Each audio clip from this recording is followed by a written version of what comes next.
Dans un monde où les discours changent plus vite que les lois, où la vérité se camoufle dans les stratégies, les silences et les promesses, il faut plus qu'un simple regard, il faut un œil. Bienvenue sur l'œil politique. Chaque semaine, nous nous engageons à décrypter l'actualité sociopolitique sans détour. Nous allons au-delà des apparences, explorant les faits, le contexte souvent ignoré et les implications profondes des décisions qui façonnent notre avenir collectif. Notre objectif est de vous offrir une analyse incisive fondée sur la rigueur et la clarté. Ici, la politique n'a plus de masque. Chaque élément révélé vise à éclairer ce que les mots n'affirment pas, pour une compréhension plus juste et plus complète. Parlons du Qatar.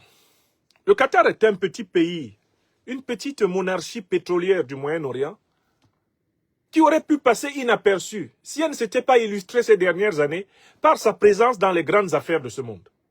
D'abord, pour ceux qui vivent en France, le Qatar est connu comme le pays qui achète tout. Le plus prestigieux club de la capitale française, le Paris Saint-Germain, dont se gargarisent tout naturellement beaucoup de Françaises et de Français, est la propriété de l'État du Qatar. La présence du Qatar se traduit par une invasion de la sphère publicitaire mondiale. Ce n'est pas simplement sa compagnie aérienne qui voyage un peu partout, c'est le nom même du Qatar que l'on retrouve à toutes les sauces. Il n'est pas seulement sur les maillots des prestigieux joueurs du Paris Saint-Germain. On le retrouve sur toutes les plateformes publicitaires. On le retrouve sur les t-shirts, on le retrouve sur les voitures, on le retrouve sur les avions, on le retrouve dans les journaux. À peine a-t-on ouvert n'importe quel journal d'influence de la planète qu'il y a une publicité sur le Qatar. Le Qatar, le Qatar. L'autre chose par laquelle ce pays se fait remarquer, c'est son opulence, apparemment scandaleuse et criante, dans un monde, un océan de misère incarné au Moyen-Orient par la condition du peuple palestinien. Le Qatar est représenté à la face du monde comme un véritable paradis sur terre. Les pétrodollars des dirigeants du Qatar ayant servi à faire surgir des villes hyper technologiques au centre du désert, entre deux chameaux et deux voiles de bédouins. Oui, le Qatar est partout. Il fascine. Ces princes, noblement vêtus, couverts d'or, installés dans des palais lumineux, phosphorescents, multicolores, ont quelque chose de tellement si flatteur que quand on parle du Qatar, les gens pensent, à Doha, les gens pensent à Dubaï. Les gens pensent à tout le bonheur qu'il y a pour ceux qui ont un peu d'argent d'aller au Moyen-Orient dans les hôtels 5 étoiles, dans des plages artificielles, aller contempler les bolides de luxe de toute taille, contempler la richesse bédouine surgie du désert moyen-oriental par la magie du pétrole, transformée dès la fin des années 40 en dollars, à l'occasion d'un accord particulièrement pervers avec les États-Unis d'Amérique. Le Qatar, c'est un pays qui fait rêver, mais ça c'est la face du Qatar, côté face. Mais on va regarder l'envers du Qatar, c'est-à-dire son côté ténébreux, son côté pile, son côté sombre. Qu'est-ce que c'est que le Qatar? Mais c'est un pays qui s'est permis de se mêler de plusieurs conflits à travers le monde et d'y jouer un rôle directement militaire d'agresseur. Tenez, d'abord le Qatar, c'est le pays qui se permet d'organiser des négociations en faveur des groupes terroristes. Les terroristes d'Al-Qaïda qui dirigent actuellement l'Afghanistan ont négocié leur pouvoir avec les Américains sous l'égide des princes du Qatar. On a retrouvé le Qatar, soi-disant faiseur de paix, en République démocratique du Congo, où il prétend pouvoir arbitrer le conflit entre le Rwanda et la République démocratique du Congo, alors que le Qatar, qui est un allié de l'OTAN et notamment des États-Unis, est notoirement placé derrière le Rwanda, son principal partenaire dans les Grands Lacs, qu'il contribue à armer contre la République démocratique du Congo, afin que le Rwanda lui permette de participer au pillage du sous-sol congolais. On retrouve le Qatar avec ses avions de guerre dans le saccage de la Libye en 2011. Le Qatar fait partie des pays du Moyen-Orient qui ont pris leurs militaires, leurs bateaux, leurs avions, qui ont pris des véhicules militaires pour atterrir en Afrique, détruire un pays africain, le pays africain qui était le plus avancé sur le plan socio-économique. La Jamahiriya arabe populaire socialiste libyenne du guide camarade Muammar el-Kadhafi. On dit souvent que c'est l'OTAN qui a tué Kadhafi. On oublie de dire l'OTAN avec ses alliés du Moyen-Orient, dont notamment le Qatar. Le Qatar s'est levé avec des avions. Il a bombardé la Libye. Il a envoyé des troupes au sol pour accompagner les groupes terroristes Al-Qaïda et l'État islamique pour traquer et tuer Kadhafi. Le Qatar a opéré en bonne intelligence avec les États-Unis de Barack Hussein Obama, la France de Paul Stéphane Nicolas Sarkozy de Nagui Bokcha et la Grande-Bretagne de David Cameron dans le grand saccage occidental de la Libye qui avait pour but non seulement de piller la Libye comme cela se fait aujourd'hui, après l'avoir morcelé et dépecé entre un gouvernement tripolitain et un gouvernement bengazien, mais il s'agissait à partir de la Libye d'organiser une invasion terroriste de tout le Sahel jusqu'au golfe de Guinée afin d'imposer aux États sahéliens et aux pays du golfe africain de Guinée la présence militaire occidentale. C'est le plan d'Obama, de Sarkozy, c'est le plan de Cameron, c'est le plan de l'OTAN pour maintenir l'Afrique dans une insécurité structurelle permettant de continuer le sempiternel pillage du continent le plus riche du monde, commencé notamment il y a 600 ans. Donc le Qatar que vous voyez est objectivement un État terroriste. C'est un État terroriste. C'est un État qui est coupable non seulement du saccage de la Libye, mais qui est coupable de l'invasion terroriste d'Al-Qaïda et de l'État islamique dans tout le Sahel. Il est derrière la plupart des actions de déstabilisation menées contre l'Afrique et il est l'associé de l'OTAN dans toutes ces opérations. Voilà scientifiquement le visage caché du Qatar. Il y a le visage magnifique, le Qatar des milliards de dollars, le Qatar des princes en turban noir et en robe blanche, aux mains pures comme des anges, et il y a le Qatar, État terroriste. Le paradoxe dans cette affaire, c'est que les pays africains, dans leur écrasante majorité, voire dans leur totalité, n'ont pas traité le Qatar tel qu'il est.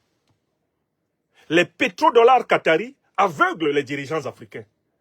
Les investissements massifs du Qatar dans les lignes aériennes, dans un certain nombre de puits d'extraction pétrolière, et notamment dans le business de l'implantation de ces obédiences religieuses à travers le continent, toute cette générosité feinte, ce philanthropisme mesquin, ont aveuglé les dirigeants africains, au point qu'il n'y a, à ma connaissance, aucun pays africain qui ait rompu les relations diplomatiques avec le Qatar en raison de son rôle fondamental et central, comme l'Arabie Saoudite d'ailleurs, dans le soutien au terrorisme qui ensanglante le continent. Or, il existe une loi, l'une des 7 lois cosmiques. Elle s'appelle la loi d'action-réaction. Selon cette loi que mes ancêtres les Bassa Bantous appellent Temb Nigne, ce que tu fais, te fait. Iyom umbong, ouais. Temb Nigne en Bassa veut dire retour à l'envoyeur. Cette loi est en accélération maintenant sur la planète, notamment grâce à l'accélération de l'information qui a été apportée par la révolution numérique. L'information circule maintenant pratiquement à la vitesse de la lumière, qui est la vitesse la plus élevée de l'univers, 300 000 km par seconde. Oh, qu'il est il est lointain. Le temps où pour avoir une information à Yaoundé, il fallait passer par Paris. Oh, qu'il est lointain le temps où pour passer un coup de fil à Washington, quelqu'un qui était placé à Douala appelait d'abord Paris. Puis Paris lui passait Washington en branchant le haut-parleur pour enregistrer la conversation entre celui qui est à Douala et celui qui est à Washington. Aujourd'hui, la révolution numérique a brisé le monopole de l'Occident sur les canaux d'information. Et la révolution numérique a brisé le contrôle mental de l'Occident politique sur la totalité des populations de la planète. Ainsi, l'univers tout entier sait, et l'humanité informée sait que le Qatar est un État terroriste. Partout sur la terre, les victimes du terrorisme regardent le tout-puissant créateur des êtres et disent que ceux qui nous font souffrir goûtent un peu, un jour, à ce qu'ils nous font souffrir pour savoir que ce n'est pas bon. Les enfants du bon Dieu ne doivent pas être traités comme des canards sauvages. Voici donc le Qatar, pays bichonné par l'OTAN, et qui en dernière date a offert un avion à 400 millions de dollars à l'actuel président américain Donald Trump. Voici le Qatar qui était sûr d'être un îlot de sécurité, d'être complètement aseptisé contre le terrorisme, puisque les terroristes, les chefs terroristes d'Al-Qaïda et de l'État islamique sont logés au Qatar, ils vivent au Qatar, ils sont soignés au Qatar. C'est au Qatar qu'ils mènent leurs négociations, leur business des otages, leur business des territoires, leur business en bonne entente avec l'OTAN. Voici que le Qatar qui se croyait sanctuarisé, protégé. Voici que le Qatar se retrouve dans un cas de figure extraordinaire. Dans la nuit d'avant-hier donnant à hier, l'armée d'Israël, une armée colonialiste qui sème la terreur au Moyen-Orient depuis la création de l'État d'Israël en 1948, l'armée d'Israël a décidé de frapper le Qatar pour s'assurer qu'elle tuerait la totalité des dirigeants du mouvement palestinien du Hamas qui s'y réunissaient dans le but de négocier la paix. Ainsi, le Qatar vient de connaître les bombardements terroristes de l'armée d'Israël.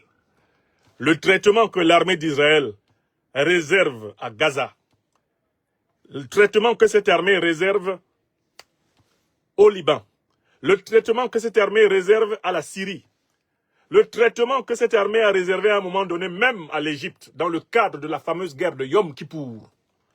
Le traitement que cette armée réserve à l'Iran, c'est ce traitement qui vient d'être infligé au Qatar. Bien sûr, j'ai entendu plusieurs hypothèses sur l'attaque israélienne contre le Qatar, parce que Israël a revendiqué l'attaque. Israël ne s'en est pas caché. Israël a communiqué officiellement. Nous avons bombardé la capitale du Qatar à Doha parce que nous voulions tuer les dirigeants du Hamas.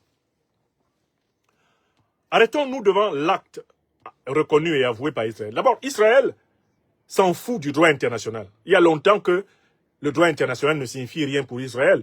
Le premier ministre israélien Netanyahou est sous le coup d'un mandat d'arrêt international de la Cour pénale internationale. Personne ne l'applique. Pourquoi? Parce que le lobby israélien est très puissant aux États-Unis et influence et même dirige la politique américaine d'un certain point de vue. Il y a un travail très intéressant d'un sociologue politique qui s'appelle Mearsheimer. Il a écrit un très beau livre sur le lobby juif américain. Il faut lire ce livre. Mearsheimer. Il explique comment la politique américaine aux États-Unis, vous ne pouvez pas gérer le pouvoir d'État si vous n'avez pas fait allégeance à ce lobby. Mearsheimer l'a prouvé. Le livre est là, c'est un livre bleu. Il est dans la maison ici. Si je regarde même bien, je pourrais vous le montrer, le magnifique livre de Mearsheimer. Je regarde rapidement, parce que parfois c'est bon que vous ayez vu ces livres-là dont je vous parle. Laissez-moi juste me lever. Il n'était pas loin. Je l'ai exploité récemment. Mearsheimer, est-ce que je l'ai ici? Peut-être que le voilà. Peut-être que le voilà. Si vous avez de la chance de le voir. Bon, il est reparti dans d'autres pièces de cette immense bibliothèque de maison. Je vous le ramènerai. Mais notez le nom de l'auteur, il s'appelle Mearsheimer et il a décrit ce lobby. Alors, le Qatar est donc bombardé par Israël. Israël bombarde le Qatar, pourquoi? Parce que Israël ne respecte pas le droit international. Il y a eu des dizaines, voire des centaines de résolutions de l'ONU. Israël pisse dessus. Israël a envahi le Liban, a envahi la Syrie. Israël s'est accaparé du territoire palestinien. Il y a eu toutes les résolutions du droit international. Ils s'en foutent. Pourquoi? Parce que, en fait, ils sont au cœur de la plus grande puissance occidentale qu'ils contrôlent par leur lobby. Ils contrôlent la puissance américaine. C'est un fait scientifique. Et il ne faut pas confondre ici l'analyse politique avec un quelconque antisémitisme. Ça n'a rien à voir. D'ailleurs, les véritables juifs, ceux qui pratiquent le judaïsme spirituel, sont opposés à la colonisation de la Palestine. Il faut leur rendre hommage. Il y a toute une frange importante de juifs orthodoxes, de gens qui ont une compréhension radicale de la religion juive comme une religion consacrée au nomadisme de l'esprit, au nomadisme de la foi. Ils sont opposés au colonialisme israélien. Et voilà pourquoi on demande à tous ceux qui s'intéressent à la problématique israélienne de ne pas confondre deux choses. D'une part, le judaïsme, c'est-à-dire la religion juive, et d'autre part, le sionisme, c'est-à-dire l'instrumentalisation politique et idéologique de l'identité juive. Le régime de M. Netanyahou est un régime sioniste. Et du point de vue des juifs orthodoxes, ceux qui pratiquent véritablement la Torah, Netanyahou n'est pas juif. Ou du moins, il n'est juif que d'apparence. Il faut que vous sachiez qu'il y a des juifs qui ne sont même pas israéliens. C'est-à-dire qui n'ont pas pris la nationalité de l'État d'Israël. Uniquement parce qu'ils sont partis du principe que l'État d'Israël a été fondé sur un acte anti-juif. Dans le décalogue, qui est la loi fondamentale de Moïse, le père du monothéisme, venu de l'Égypte noire, il est écrit « Tu ne voleras point ». Or, le colon est un voleur. Par conséquent, le colonialisme est anti-juif. Si on entend par judaïsme le respect de la Torah. Vous comprenez? Donc, en fait, il faut que vous compreniez d'où venait la certitude du Qatar d'être à l'abri. Le Qatar se disait Israël est un pays ami. Parce que moi, le Qatar, je suis allié de l'OTAN. La plus grande puissance de l'OTAN, ce sont les États-Unis. Tant que je m'entendrai bien avec les États-Unis, j'offre un avion de 400 millions de dollars à Trump. Je participe avec les États-Unis à leur guerre au Moyen-Orient, à leur guerre contre l'Iran, à leur guerre contre la Syrie, à leur guerre contre le Liban. Je participe avec les États-Unis à leur guerre contre la Libye, parce que c'est ce que le Qatar a fait. Les Qataris étaient sûrs que vraiment rien ne peut leur arriver. Ils étaient du côté du pouce déchiré, dans le fameux jeu qu'on connaît en Afrique. Pouce déchiré. Dès que tu arrives dans la zone où on ne peut plus t'arrêter dans le jeu, tu dis « Ah, moi je suis dans la zone d'exception ». Donc, il y a plusieurs hypothèses qui se font sur l'attaque israélienne contre le Qatar. Première hypothèse, la plus répandue, en raison de cette duplicité qatari, on se dit que c'est un coup qui a été monté entre les Israéliens, entendez les dirigeants israéliens et les dirigeants qataris, pour tuer la direction du Hamas, et bien au Qatar. Parce que, de toutes les façons, le Qatar, Israël et les États-Unis, c'est même pipe, même tabac.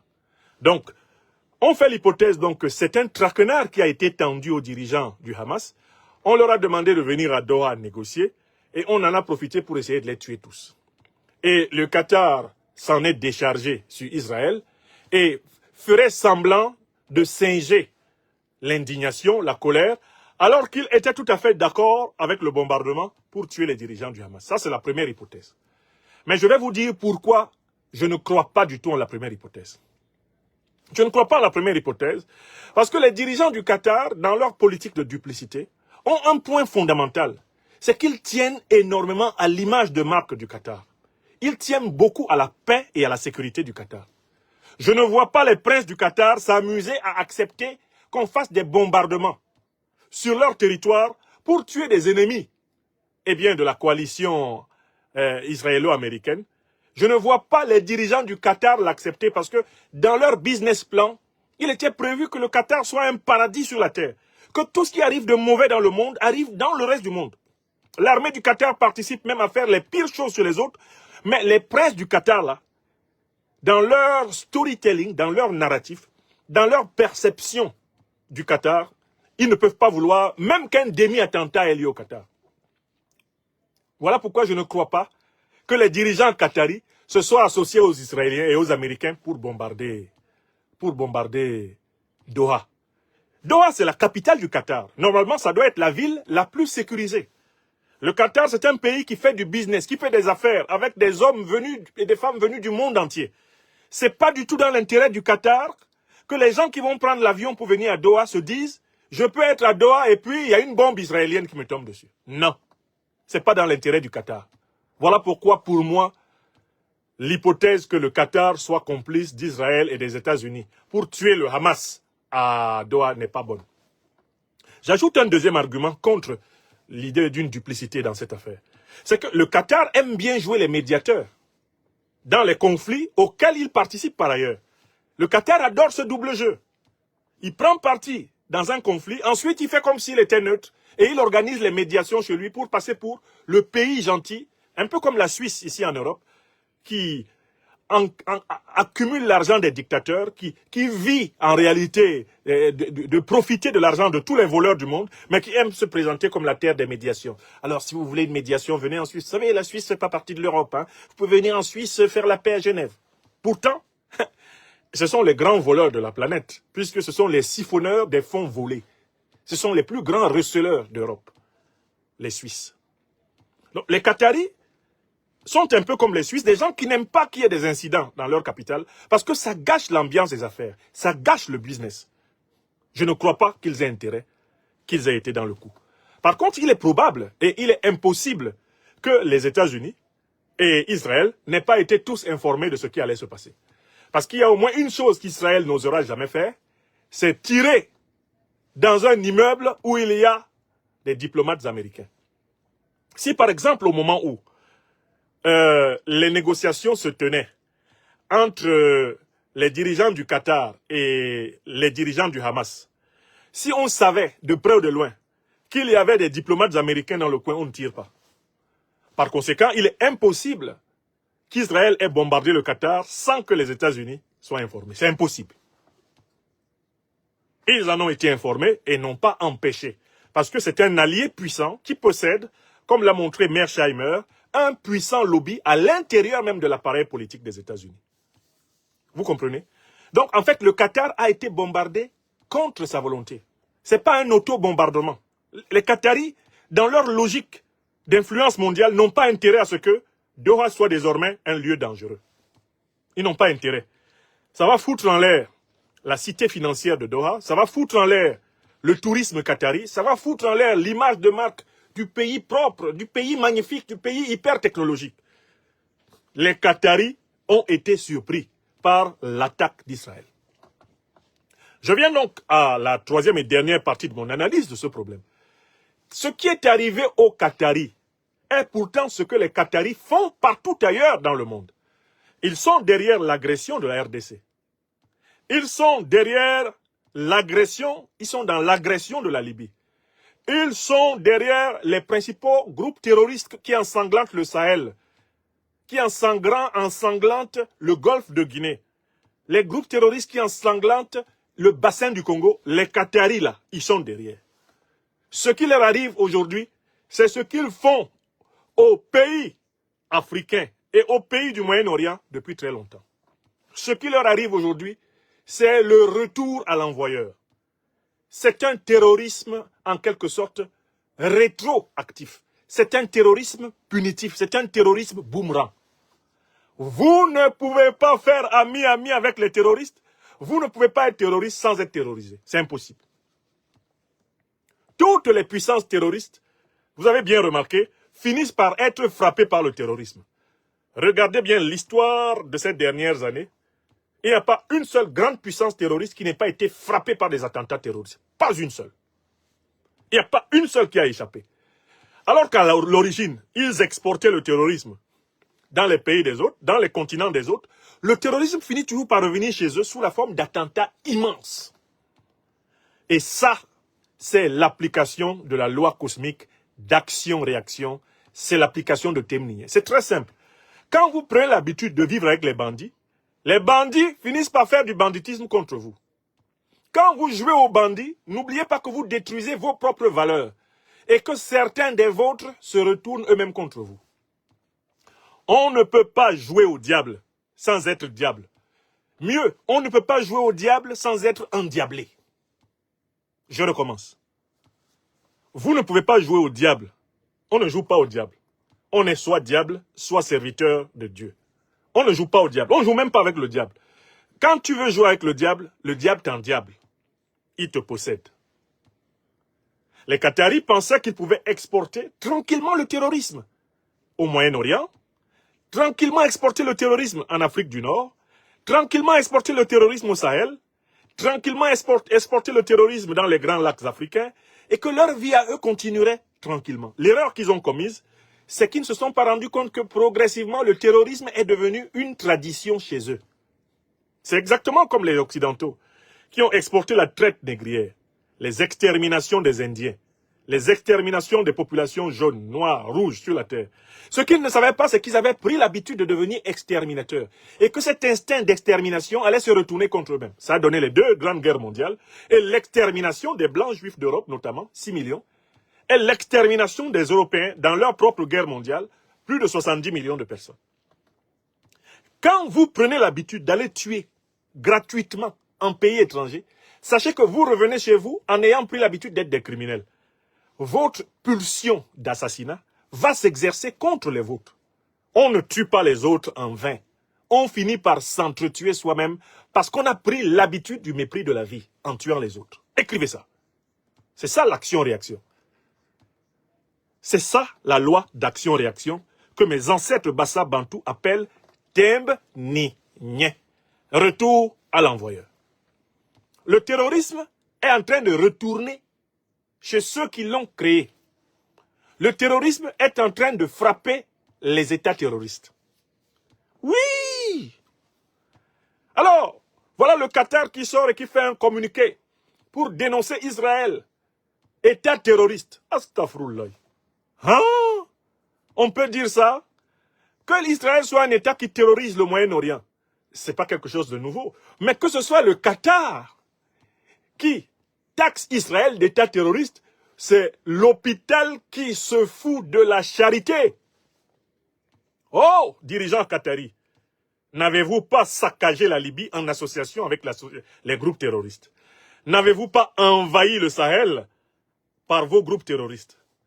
Ne financez-vous pas Al-Qaïda et l'État islamique en Afrique? N'êtes-vous pas derrière les groupes terroristes qui ensanglantent la corne de l'Afrique, qui ensanglantent la République démocratique du Congo, le Mozambique? Aujourd'hui, n'êtes-vous pas derrière? Vous êtes un État terroriste qui a été frappé par un État terroriste. Comme on le dirait au Cameroun, c'est entre vous, vous. Béni Béba, c'est entre vous, vous. Léopold Bessiping, l'un des grands participants à la comédie pour électorale du Cameroun, a dit qu'on ne doit pas ajouter l'argent sur l'argent. Vous ne pouvez pas ajouter le terrorisme sur le terrorisme. Vous êtes déjà un État terroriste. Il n'y a rien à ajouter. Vous ne pouvez pas dire que les autres le sont, puisque vous l'êtes déjà. On ne peut pas ajouter le terrorisme sur le terrorisme. Parce que le terrorisme est déjà terrorisme. La politique internationale du Qatar a deux versants. Elle a un versant poli, agréable, présentable, noble, flatteur, brillant, mais brillant de la beauté du diable. Et alors que son envers est ténébreux, criminel, scabreux, scandaleux, méphitique et même apocalyptique. C'est donc l'envers de la politique internationale du Qatar qui le frappe désormais. Donc, s'il y avait un conseil à donner aux Qataris, ce serait de leur demander de faire leur autocritique, de mettre fin au soutien au terrorisme au Moyen-Orient et en Afrique. L'État qatari ne pourra pas se plaindre du terrorisme tant qu'il n'y a pas lui-même renoncé. Nul ne peut se prévaloir de ses propres turpitudes. Écrivez ça, Tilana. Aya Sebe. Aya Sebe.